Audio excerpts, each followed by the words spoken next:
observasi kelas nih ya Bu ya. Kita sekarang ada di tahapan pra-observasi Bu Resa. Mungkin ada beberapa pertanyaan yang ingin saya tanyakan kepada Bu Resa. Bu Resa ada waktu Bu? Ya, ada Bu. Silakan. Baik, terima kasih ya Bu Resa. Yang pertama yaitu berkaitan dengan tujuan pembelajaran yang nanti akan Ibu lakukan ya Bu ya saat observasi nanti. Kira-kira Bu Resa, apa tujuan pembelajaran yang ingin Ibu capai? Ya, Bu Tihat, baik.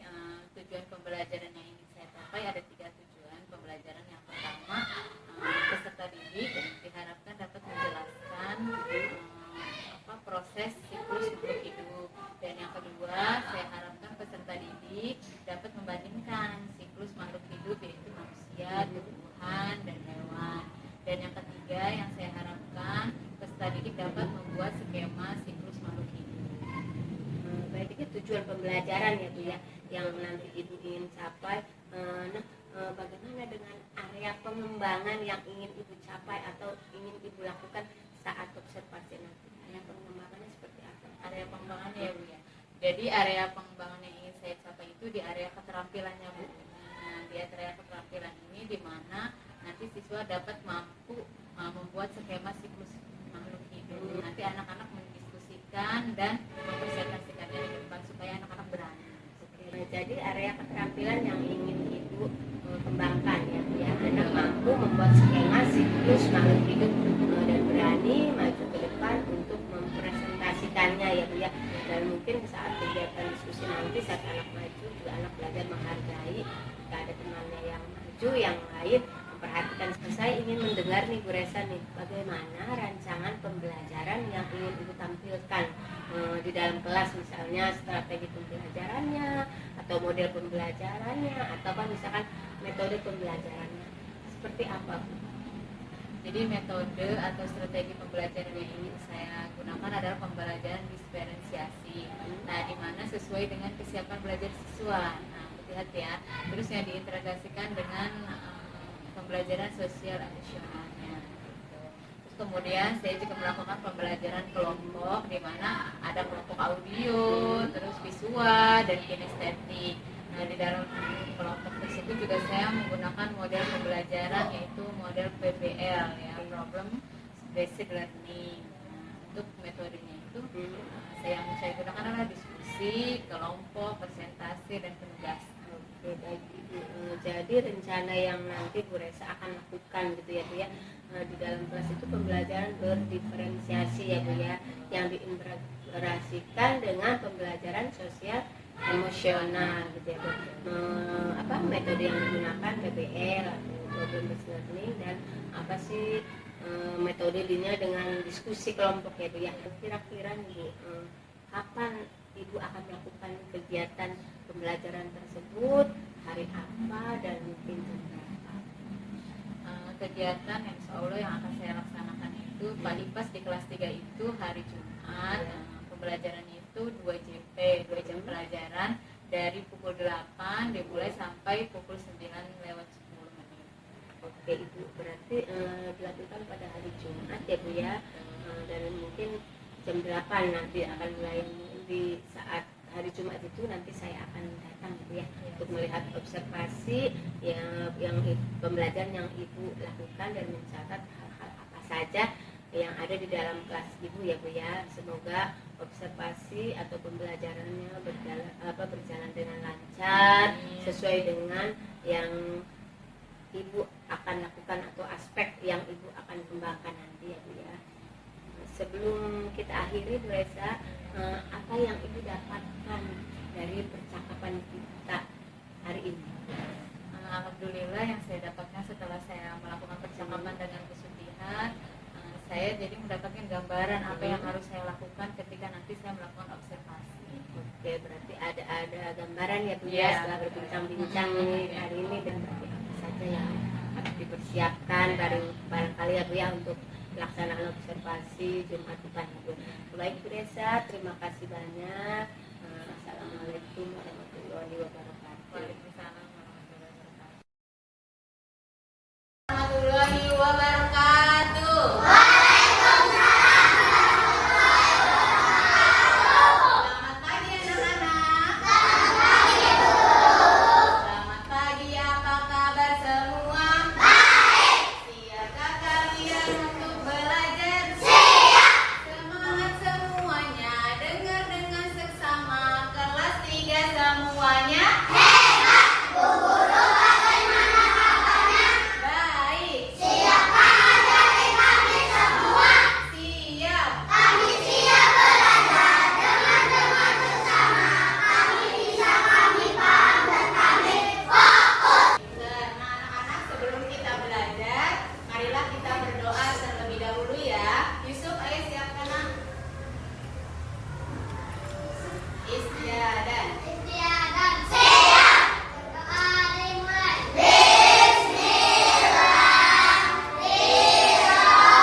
hewan, manusia, dan tumbuhan. Dan yang ketiga, Ibu harapkan kalian dapat membuat skema tentang siklus hidup makhluk hidup. Nah, baik anak-anak, manfaat dari mempelajari siklus makhluk hidup ini adalah kalian supaya perkembangbiakan di manusia, tumbuhan, hewan tidak punah. Ya, supaya kamu tahu bagaimana cara membuat siklus atau kamu tahu siklusnya manusia seperti apa.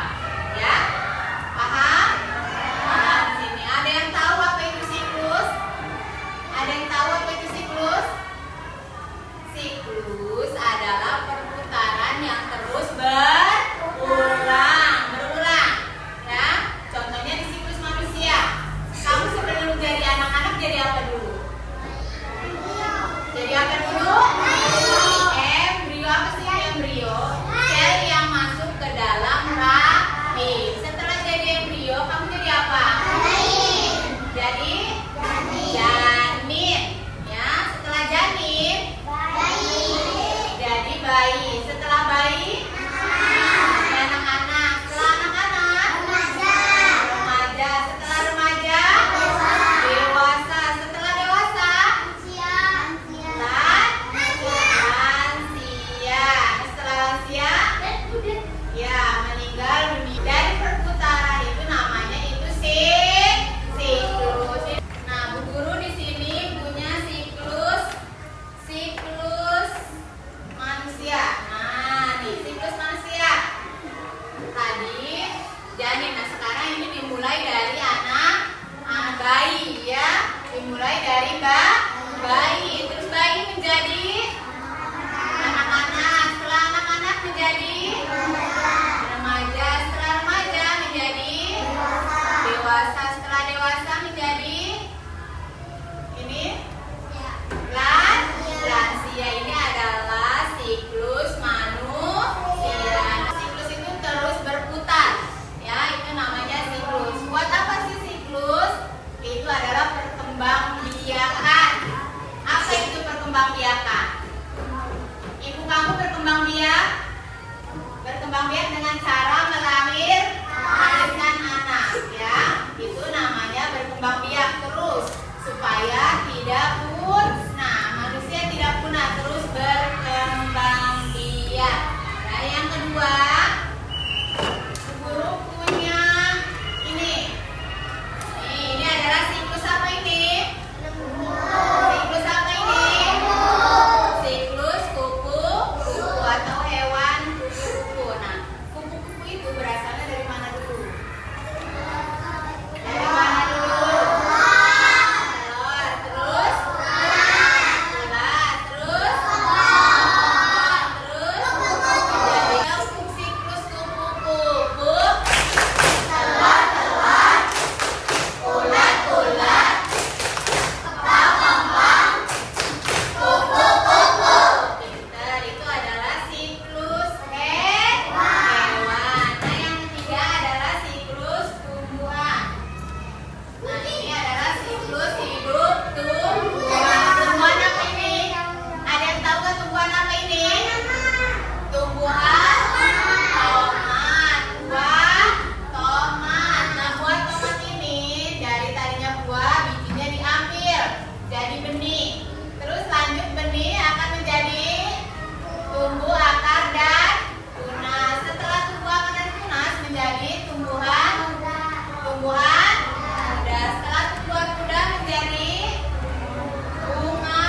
Setelah bunga menjadi tumbuhan dewasa. Ini adalah namanya siklus hidup tumbuhan. Terus berkembang biak, ya Nak ya.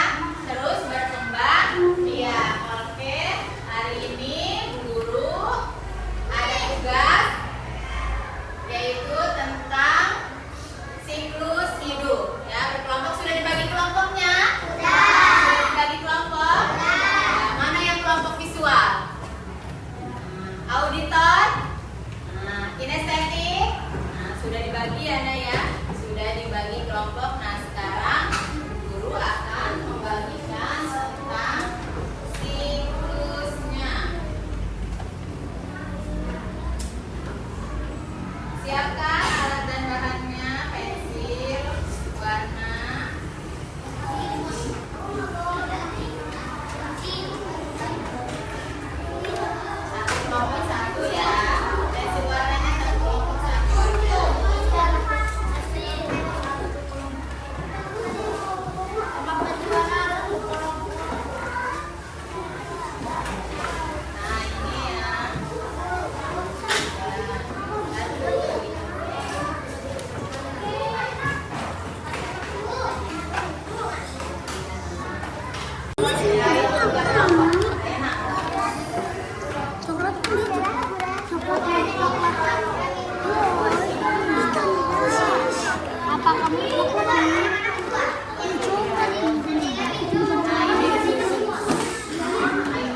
dilem, ininya dilem, di sininya dilem.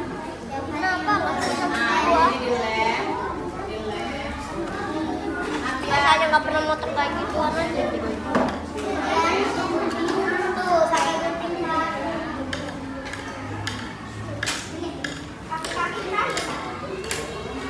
udah selesai tugasnya.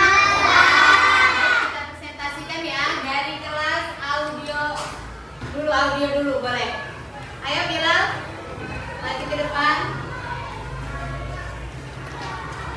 Nah, tentang apa Bilal? Ya, dijelaskan temanya. Apa aja siklus hidup kata? Ya.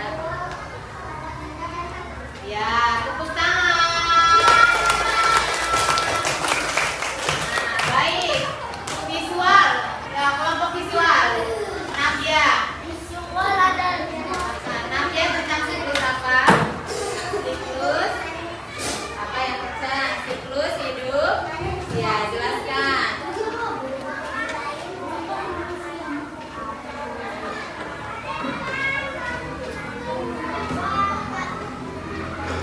Iya, tepuk tangan. Coba tepuk keren. Kasih W, kasih O, kasih W. Wow, keren. Yang terakhir, kelompok kinestetik, silakan maju. Naida, ya ketuanya. Nah ini siklus kata. Saya jelaskan Indah siklus kata. Ya, pintar. Siklus kata ada 4. Apa aja? Telur, beruduk. Ya, tepuk tangan buat kelompok kinestetik. Nah, anak-anak semua sudah presentasi, hasilnya bagus semua. Tingkatkan terus belajarnya. Nah, sekarang guru mau membagikan LKPD, ya. LKPD tentang tugas individu. Ya, Ibu bagikan tugas individu LKPD, nanti kalian isi dengan jawaban yang benar. Ibu bagikan ya.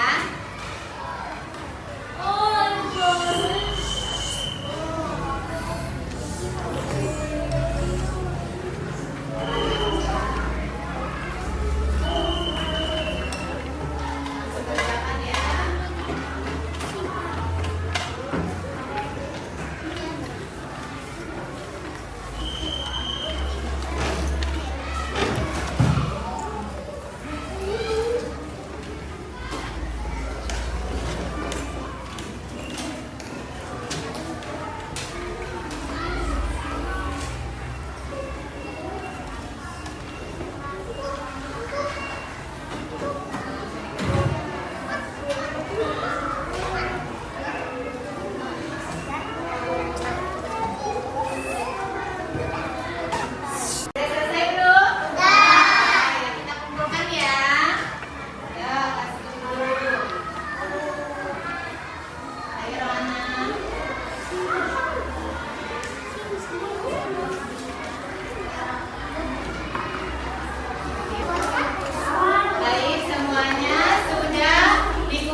setelah belajar tentang siklus makhluk hidup. Rasanya apa ya? Senang. Terus apa lagi? Bahagia. Ya, pintar. Nah, alhamdulillah kalau kamu senang dengan mengikuti pembelajaran siklus makhluk hidup ini.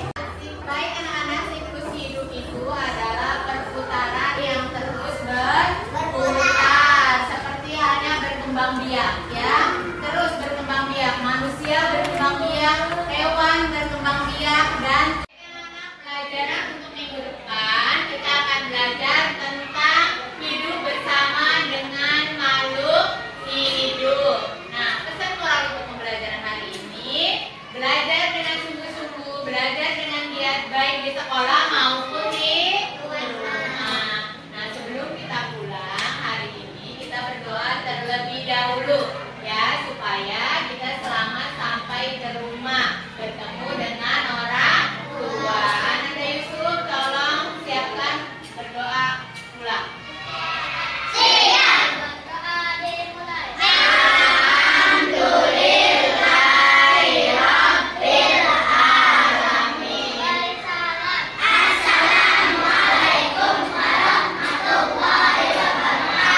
Waalaikumsalam warahmatullahi wabarakatuh.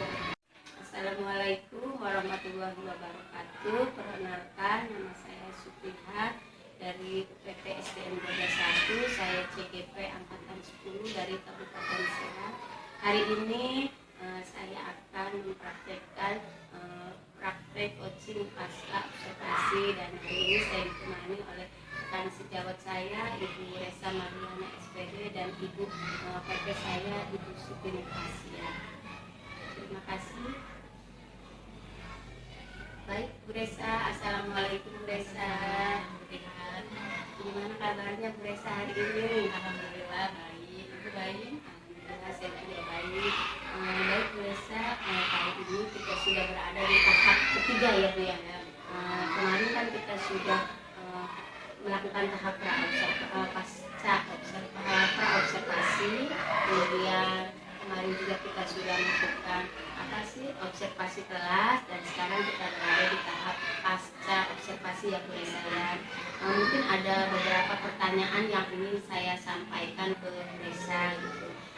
Setelah Bu Resa kemarin melakukan observasi kelas ya Bu ya, yang ingin saya tanyakan Bu Resa, perasaan Bu Resa setelah melakukan observasi kelas kemarin, bagaimana perasaan Bu Resa?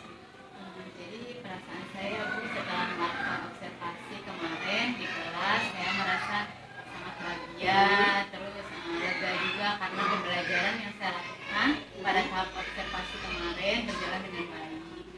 Ya, berarti perasaan Bu Resa senang ya Bu ya, karena kemarin itu observasi sudah lancar ya Bu ya. Kemarin juga saya melihat gitu, saat Ibu observasi juga sudah bagus ya Bu ya, sudah sesuai dengan urutan dan tahapan-tahapannya juga sudah sudah baik, sudah bagus. Dan juga kemarin saya lihat penerapan sosial emosional itu sudah terlihat, sudah nampak ya Bu ya, dengan kemarin Ibu mengkondisikan anak sebelum belajar dengan menarik nafas, relaksasi gitu ya, agar siswa itu siap dalam belajar ya Bu ya. Dan kemarin saya lihat juga hasil observasinya Ibu memberikan eskripsi, memberikan semangat dan motivasi kepada anak-anak gitu ya Bu ya. Dan juga proses berdiferensiasi itu sudah terlihat gitu ya.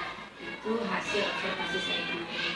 Baik Ibu, untuk area pengembangan dan strategi pembelajaran yang sempat Ibu utarakan pada tahapan pra-observasi ya Bu ya gitu. Kira-kira Ibu sudah sesuai rencana Ibu belum itu kemarin saat proses pembelajaran?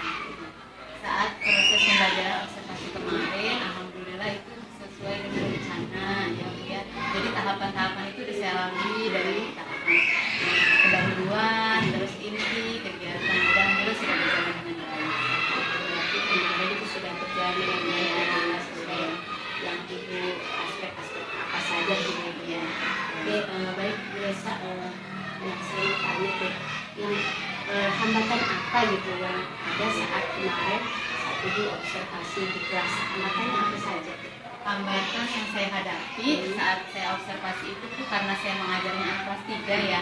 Jadi kadang-kadang anak kelas 3 itu konsentrasinya berkurang, nggak lama konsentrasinya itu. Jadi itu saja tuh hambatan yang saya ada tuh ketika saya melakukan pembelajaran. Anak itu pertama betul memang konsentrasi, tapi setelahnya itu mereka berkurang konsentrasi karena anak kelas 3 itu lebih aktif dari anak-anak kelas tinggi misalkan seperti itu. Jadi hambatan yang saya hadapi. Hambatan biasa tentang konsentrasi peserta jadi ya, karena mereka itu masih anak kelas 3 di konsentrasinya mungkin belum ikut belum lama lah sebentar gitu kan. Baik biasa untuk menyikapi hambatan tersebut apa yang sudah Ibu Resa lakukan? Jadi ketika saya melakukan itu hambatan, melakukan observasi dan saya menghadapi hambatan tersebut, saya itu anak-anak itu melakukan ice breaking gitu ya. Jadi ice breaking yang saya lakukan misalkan tepuk fokus, terus tepuk konsentrasi. Jadi anak-anak yang tadinya nggak fokus, yang tadinya kurang konsentrasinya kurang, jadi mereka lebih meningkat lagi konsentrasinya, motivasinya untuk mengikuti pembelajaran lagi. Jadi dengan Ibu melakukan speaking ya, mengembalikan konsentrasi murid ya, siswa. Baik Ibu, yang saya ingin tahu ya Bu ya, Ibu Resa tuh mengharapkan dari siswa itu, harapan Ibu Resa kepada siswa itu seperti apa, atau apa yang Ibu harapkan dari siswa seperti apa? Jadi dalam proses observasi kemarin yang saya harapkan itu karena saya menggunakan strategi pembelajaran berdiferensiasi, jadi di situ anak itu belajar dengan minatnya, terus dengan gaya belajarnya, di mana gaya belajarnya itu ada yang audio, visual, dan kinestetik. Jadi terus penerapan emosional juga mereka pakai. Jadi dengan dalam pembelajaran menggunakan audio, visual, dan kinestetik, anak itu sesuai minatnya, sesuai gaya belajarnya, dia pengen gayanya seperti apa nih gitu. Misalkan dia cocoknya di gaya audio, misalkan dia menjelaskan dulu, terus di visual, misalkan dia melihat gambar dan kinestetik, dan praktekkan tuh karena saya tentang daur hidup, jadi skema, mereka membuat skema tentang daur hidupnya. Jadi anak-anak dari strategi atau pembelajaran diferensiasi atau dengan gaya belajar itu anak-anak lebih aktif, lebih fokus, lebih konsentrasi dalam belajar gitu. Oke, jadi Ibu mengharapkan siswa aktif ya Bu ya, aktif dengan sesuai minatnya gitu ya, dengan gaya belajarnya seperti itu ya mungkin ya. Oke baik Ibu, kira-kira gitu ya, faktor apa sih yang mendukung untuk menumbuhkan minat siswa tersebut? Jadi faktor yang mendukung minat anak belajar di dalam kelas itu ya tadi kayak gaya belajar gitu. Jadi anak-anak dengan audio atau dengan visual itu, jadi kalau anak visual itu kalau melihat gambar itu dia menarik gitu. Terus ketika mereka akan mengerjakan sesuatu, kalau dengan gambar mereka cepat mengerjakannya gitu. Terus dengan audio, jadi anak-anak yang mendengarkan itu seperti salah satu murid saya, dia hanya kalau dengan audio dia paham nih apa yang saya ajarkan. Jadi seperti itu sih yang akan menumbuhkan. Terus dengan kinestetik yang anak-anak itu dia bisa melakukan juga dengan skema. Oh jadi dengan skema saya membuat skema daur hidup itu, jadi mereka mengerti oh daur hidup katak itu dimulai dari telur, terus lanjut sampai katak dewasa seperti itu. Berarti tadi diberikan berarti ada konten yang berbeda-beda yang diberikan di kelas ya Bu ya. Bisa kalau misalkan tindak lanjutnya ke depannya nih, apa nih kira-kira yang Ibu mungkin akan realisasikan, dan kalau boleh tahu dan kapan waktunya juga? Jadi tindak lanjut ya buat yang saya akan lakukan itu, jadi saya pada saat observasi kemarin alhamdulillah sudah berjalan dengan baik. Nanti kedepannya saya akan meningkatkan pembelajaran lagi lebih baik. Memang kemarin masih kurang di dalam mengkondisikan atau kondusifkan siswa. Nanti kedepannya saya lebih fokus untuk mendiskusikan siswa, mengkondisikan siswa. Jadi siswa itu juga belajarnya lebih menyenangkan, lebih aktif, lebih menarik seperti itu. Waktunya kira-kira apa? Waktunya insya Allah pada pertemuan selanjutnya. Tapi yang mungkin lanjut ke depannya mungkin mengkondisikan anak ya, bagaimana anak fokus konsentrasi seperti itu, dan waktu pelaksanaannya mungkin pembelajaran berikutnya seperti itu ya Bu Resa ya. Oke baik Bu Resa, mungkin saya tunggu ya Bu ya penerapan yang Bu Resa akan lakukan, kita bincang-bincang lagi ya Bu ya, kita sharing-sharing gitu. Hasil dari penerapan yang Ibu lakukan itu seperti apa gitu. Jadi bisa pembelajaran juga untuk saya gitu. Baik Bu Resa, mungkin ada satu lagi pertanyaan ya Bu ya, yang ingin saya tanyakan kepada Ibu gitu. Perasaan Ibu nih setelah di coaching, kita praktek coaching dengan Ibu, bagaimana perasaan? Jadi perasaan saya setelah coaching dengan Butihat, melakukan observasi, jadi saya tuh merasa bahagia, senang ya Bu, mendapat ilmu baru gitu. Jadi tentang pembelajaran diferensiasi, dengan itu jadi untuk saya juga menambah ilmu Pak, ilmu bagi saya. Jadi alhamdulillah senang gitu melakukan coaching seperti ini, kolaborasi gitu. Ilmu baru ya Bu ya. Sama Ibu saya juga senang gitu bisa bekerja sama Bu Resa. Minta maaf juga ya Bu ya, karena kemarin kan waktu merepotkan barangkali ya, minta waktu ya Bu Resa untuk pasca observasi, coaching pasca pra observasi, terus kemarin juga observasi kelas juga saya lihat, terus sekarang juga melakukan coaching pasca observasi ya Bu ya. Terima kasih banyak Bu Resa sudah menyempatkan waktu, sudah mau ya Bu ya pasti dengan saya gitu bersama kita melakukan hal-hal yang terbaik untuk anak didik ke depannya. Saya ucapkan terima kasih, semoga pembelajaran ini untuk saya pribadi khususnya ya Bu ya, dan umumnya untuk kita semua bisa memperbaiki pembelajaran ke depannya seperti apa. Mungkin itu saja Bu Resa yang ingin saya tanyakan kepada Ibu. Sekali lagi saya ucapkan terima kasih atas waktu kesempatan yang Bu Resa berikan untuk saya. Mungkin Bu Resa juga mau ke kelas lagi, mau ada pembelajaran ke anak ya Bu ya. Terima kasih banyak, silakan Ibu. Saya terima kasih Ibu. Dari Agnes buat yang luar biasa ya. Terima kasih percakapan pasca observasi ini berjalan dengan lancar, dan alhamdulillah mungkin Butihat sudah melakukan yaitu pra observasi, kemudian observasi kembali dari kelas, sekarang adalah pasca.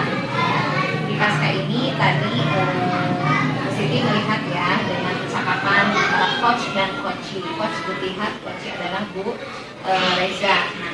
Kita melihat dari coach yaitu menggali ide yang ada pada diri coachee ya. Nah, Butihat sudah sangat luar biasa memberikan ibaratnya pertanyaan-pertanyaan yang menggali idenya Bu Resa, supaya Bu Resa itu bisa menemukan solusi dari permasalahan yang dihadapi di kelas. Tadi kan mengatakan juga ya dikatakan sama Bu Resa, kemudian kondisi solusinya juga ada, mau mengkondisikan kembali anak supaya pembelajaran lebih fokus ya, karena kan yang masalahnya konsentrasi yang tidak bisa lama ya anak yang kelas 3 itu. Nah, kemudian dari percakapan ini menghasilkan tindak lanjut juga yang konkret. Tindak lanjut ke depannya Bu Resa tadi akan ibaratnya memperbaiki ya, dan di sisi lain perbaikan itu bukan berarti untuk diri kita, tapi untuk semua anak didik kita gitu. Dan kemudian ini tindak lanjut konkretnya, waktunya juga mungkin akan segera dilaksanakan ya sama Bu Resa ya. Nah, dari tindak lanjut ini berasal dari rekan sejawat juga Bu Resa ya, yang ibaratnya sebagai coachee gitu. Jadi di 3 prinsip yang harus memenuhi syarat pasca observasi ini, Butihat sudah memenuhi kemitraan, kemudian tidak menggurui ya Butihat, kemudian proses kreatif juga tercapai, kemudian memaksimalkan potensi juga sudah tercapai. Sangat luar biasa. Tingkatkan terus Butihat, dan bisa diterapkan juga ya sama Bu Resa untuk anak didik ya. Nanti mengcoaching anak didik ketika mempunyai kasus atau permasalahan yang sulit untuk kita identifikasi gitu, bahwa anak didik itu tidak semua ada yang percaya diri, dan ada semua yang ibaratnya anak yang malu ya untuk mengungkapkan punya masalah gitu. Maksudnya kita dengan mengcoaching, siapa tahu anak didik bisa mengungkapkan permasalahan serta solusinya. Mungkin yang dapat saya sampaikan, Butihat sama Bu Resa sebagai coach dan coaching. Terima kasih ya. Assalamualaikum warahmatullahi wabarakatuh. Baik, itulah perbincangan atau coaching kita dalam pasca observasi. Terima kasih banyak.